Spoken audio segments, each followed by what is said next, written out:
How you doing, everybody? It's Jane Honda, San Antonio Metal Music Examiner with Access.com, coming to you from downtown San Antonio on a night of absolute guitar greatness unfolding right now as we speak here at the Corova. Andy Timmons just got off stage, Jennifer Batten's about to go on, and the entire night is highlighted and headlined by the legend that you see before me right now, Mr. Uli Jon Roth. Sir, how are you today? I'm very well, thank you. Thank you for doing this. What an absolute pleasure and an honor to be here with Mr. Roth. Wow, I've talked about so many things, and I want to go backwards a little bit in time from most recent and why we're here tonight as far as your career, going a little bit backwards. But the first thing I want to share is what a pleasure it was meeting you on the first 70,000 Tons of Metal cruise 5 years ago in 2011. Just an absolute blast meeting Mr. Roth. But one thing I wanted to share with you was I had the pleasure of doing several interviews during that trip. And a popular question that was asked of many of the bands that were on that ship, 42 bands, is, during this entire voyage, who are you most looking forward to seeing the most? And I have to tell you that every single interview I did on that trip, everyone said you. Every single? Yes. And now I did about 5 interviews that trip, so. Wow. But, I mean, I'm literally talking about Chuck Billy and Alex Skolnick from Testament, the guys from Death Angel, Rob Cavastani, Mark Osegueda.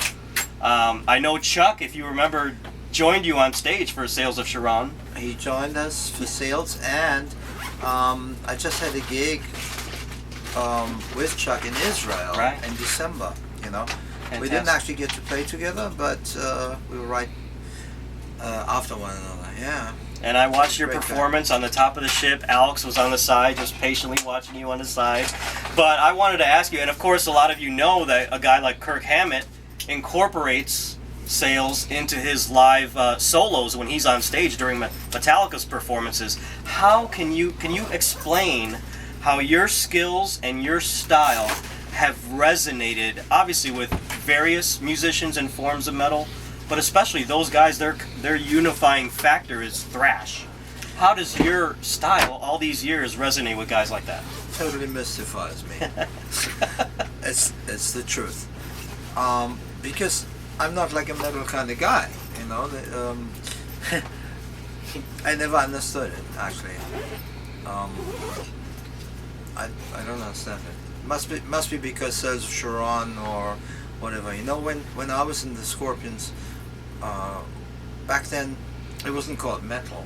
I mean, the term existed, like, you know, people talked about it a little bit, but Scorpions were classified as a melodic hard rock band. That's what it was, you know. But thrash, I've got no idea. I really don't know, and I'm always very surprised. You're probably more qualified to answer that than I am. Well, I was always curious as to when you meet these musicians and they talk about your influence on them, what do they say to you in person? What kind of things do you encounter? Pretty much what you just said, you know, like, I can't figure it out. I've sometimes asked myself, I've asked others, what is it? What is it even like with death metal bands, you know, because I'm not even into death metal. You know? Right. I'm not into death, you know, other than that it's a form of transition from one part of the journey to the next, you know, a very important step on our journey, a transition, but I'm not glorifying that step. Yeah. So, I don't know. You tell me. Well, Uli is here as part of the Ultimate Guitar Experience. I believe you're 7 or 8 shows in to the tour tonight. So if he's coming to your city, go check out his tour page, his website. It's going to be a hell of a show. He's going on stage in less than 2 hours here. When was the last time you've played in San Antonio? Do you have memories over the years of anything special? Absolutely. That was 12 years ago. Wow. September 2004. Was here with Michael Schenker. We had a tour together of the States, and we played the Sunken Gardens. Mm-hmm. It was a festival, outdoors, and it was afternoon. It was nigh on 100 degrees, and it was quite something. I had a huge fan in front of me, like airplane propeller size. It still wasn't enough, and the sun was just, it was just blasting, and I tried to stay in the shade, but somehow I made it through it. I don't know how the audience does it here. You know? I mean, I love it now because it's beautiful weather, but it's like springtime approaching. You know? But in the summer, I couldn't live here. Yeah. It's just too extreme for me. Yeah. Do you have any memories over the years of earlier visits? Yeah. The only other time we came was on our 1985 Beyond the Astral Skies tour, and we played in a place here. There were a lot of people there, Electric Sun, but I forgot the name. Yeah, and I remember it was a very good show, and I remember the day before I was in New Mexico, and I was invited to an American Indian reservation, and they gave me like an eagle's feather, which I wore then that next day, you know, going with the headband. But some fan threw some beer onto the stage. It landed right here. I don't know whether it was a bottle or something like that. Luckily, nothing else happened. So it didn't like kind of open up. But that's what I remember about that show. And I remember that it was a very good show for us. But yeah. Well, Uli, you've been a part of so many guitar packages on tour over the years, not the least of which was G3 with a guy like Joe Satriani, who's going to be here next Friday in town. How did this tour, for those of you who don't know, Andy Timmons from Danger Danger and Andy Timmons Band, Jennifer Batten's on stage right now inside. She is known for her time with Michael Jackson. How did this pairing, or of the three of you, come together for this tour? Well, we had an idea some years back to do the Ultimate Guitar Experience, and there was a tour on the cards with El Di Meola, Yngwie, and myself in England. I liked the title, slightly pretentious, but over the top, but it had a nice ring to it. And then that tour didn't happen in the end, but the name and the idea was still there to do something like a guitar extravaganza with players who really had something to say, rather than just a bunch of names. And so yeah, it was just one of these things. I think the timing was right, and I wanted to also do something a little different than just do a solo tour. I think it's more interesting for the audience to get a pairing like that. And then we were thinking about a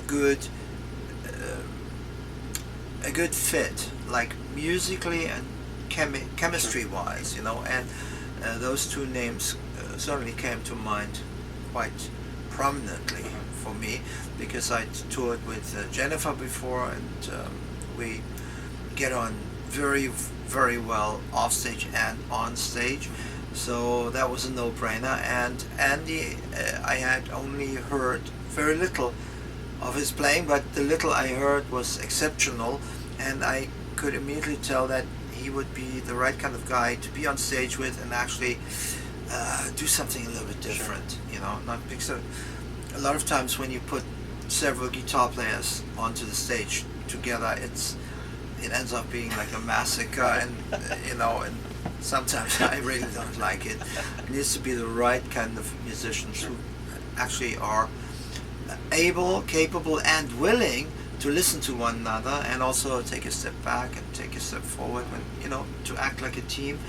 And with these two guys, this is absolutely the case. So the first week of touring we've got behind us now, and every show I really enjoyed it tremendously, and that's not always the case. So I'm really looking forward to going the whole hog, because we're also getting better with it now, and we're going to tackle more complex stuff, because part of that show we're really interacting together. It's not just a jam, yeah, and it's very rewarding. I mean, they're both very good improvisers and quick off the mark, and you don't need to say anything. They're just doing it.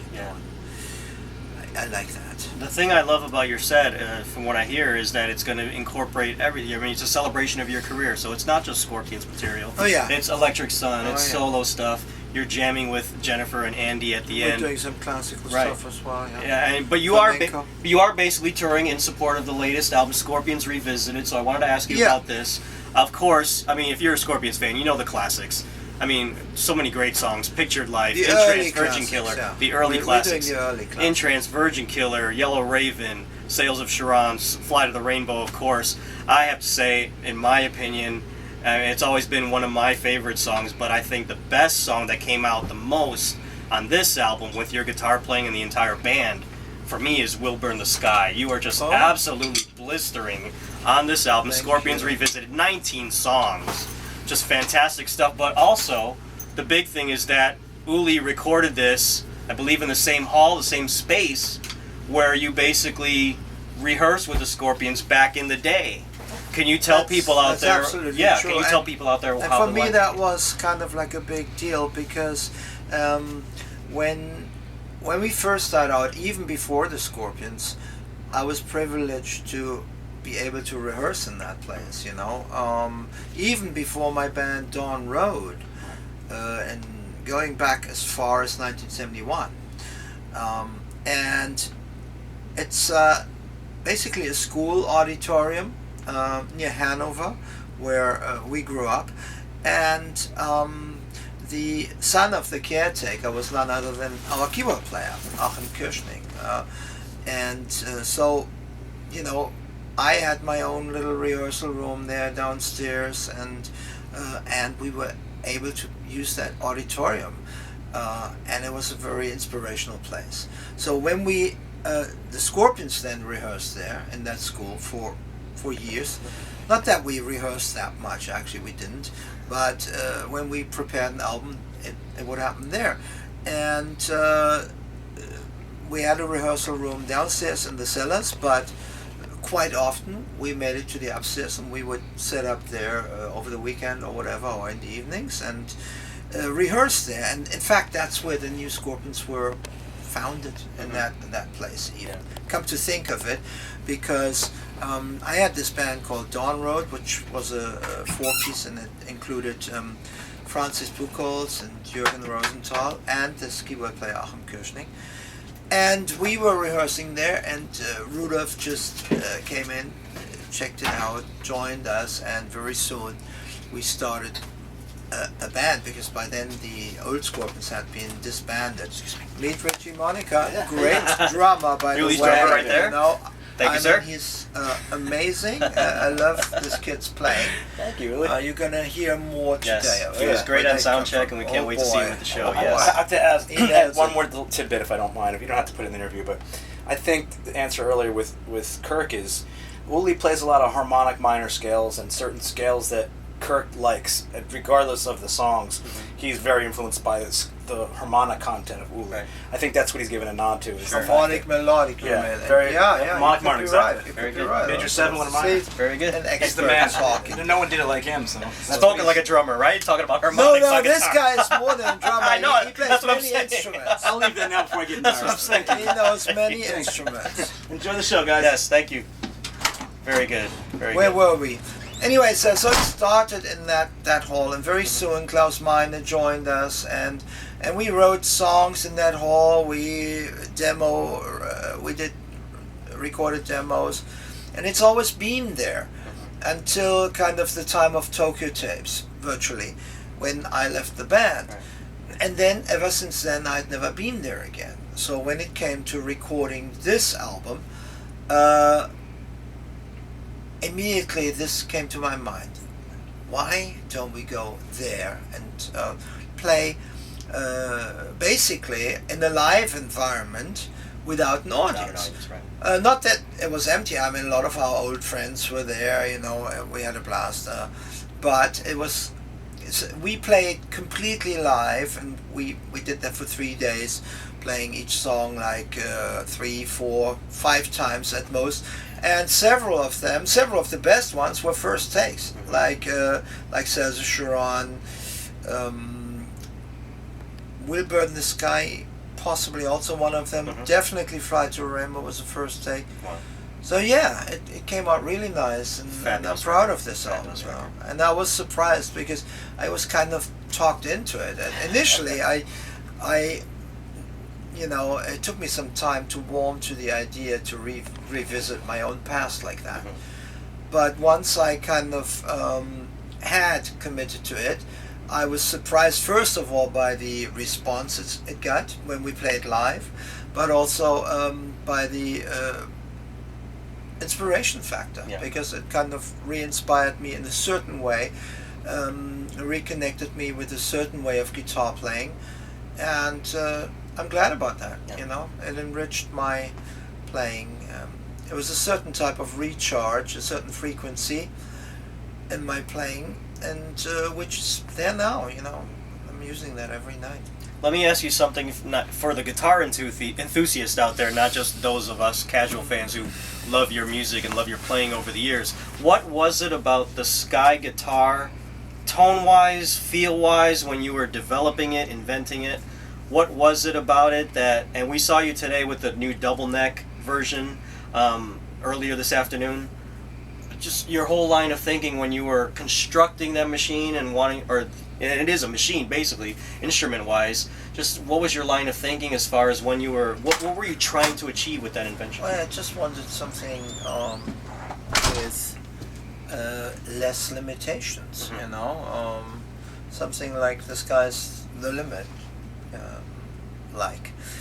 And originally, I had never thought of creating my own signature guitar. Mhm. It came about after the Scorpions.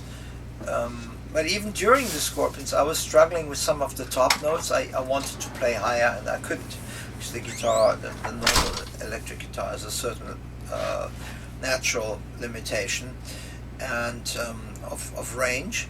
It's basically a 3.5 octave instrument. And because I came at least 50% from the classical music, the violin had a totally different range, and I wanted some of that. Mhm. You know, it wasn't possible in traditional guitars, so there was a moment then when I made the decision to design my own guitar, and then from then on, everything was just, the initial idea came very easily. It was just a mental image that formed in my mind. I saw the guitar literally, and I drew it, and then I had an excellent guitar builder who was able to build it. And then it went through various stages of prototypes, and gradually became better and better and more versatile. Each one was slightly different. We tried things, you know, like the second one had like a fretless top fingerboard, which was interesting, but ultimately I rejected it because it wasn't that playable. It was a great sound and a great effect, but I went back to the fretted, and then we built 5, and then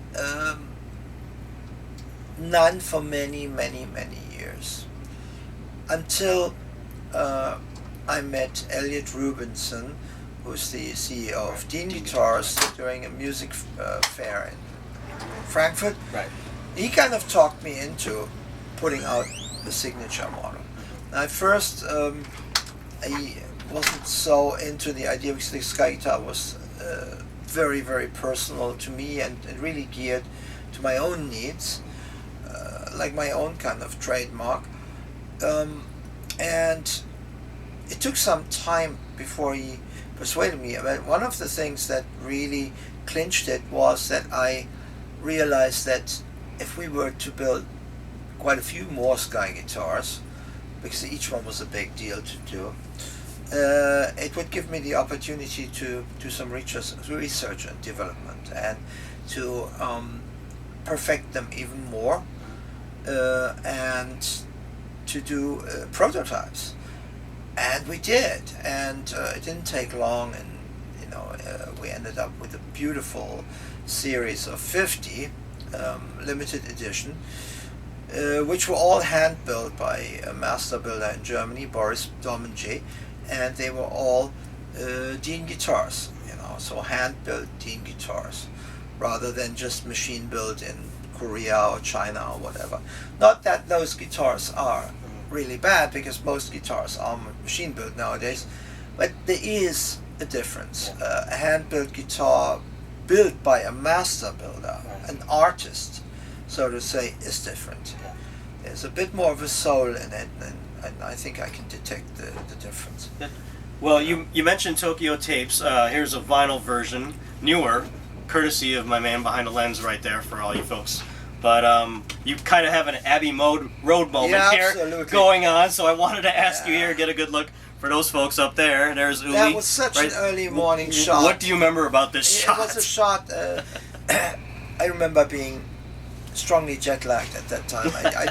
I'm not quite sure, but I think it was like 6 or 7 in the morning. We needed to get that out of the way before. This is the Ginza, one of the the top shopping area at that time in Tokyo, and in the morning rush hour Tokyo explodes. You have like streams and streams of extremely efficient people moving exactly where they belong. And we wanted to get that photo session out of the way, so that was that. And I don't know whose idea was it was the Abbey Road thing. It may well have been Klaus, because Klaus was a big Beatles fan, just like myself, and so that's that. Well, I think it's a very special thing that, even though obviously you haven't been in the band per se for several years, many years, you still maintain a wonderful relationship with those guys, unlike a lot of bands out there these days. Relationship. We never had a personal problem. We were always friends, and I always thought that was special, and I always tell a true story. In the 5 years that I was in there, we never had an argument. We had disagreements, but it was never like in most bands, this is my song, this is your song, and people fighting. We never had any of this. There were sometimes towards the end some artistic disagreements, like there were a couple of songs that I didn't really like, I didn't want them, but this was not an argument, it was just an artistic disagreement. And most bands have all sorts of things going on. Sure.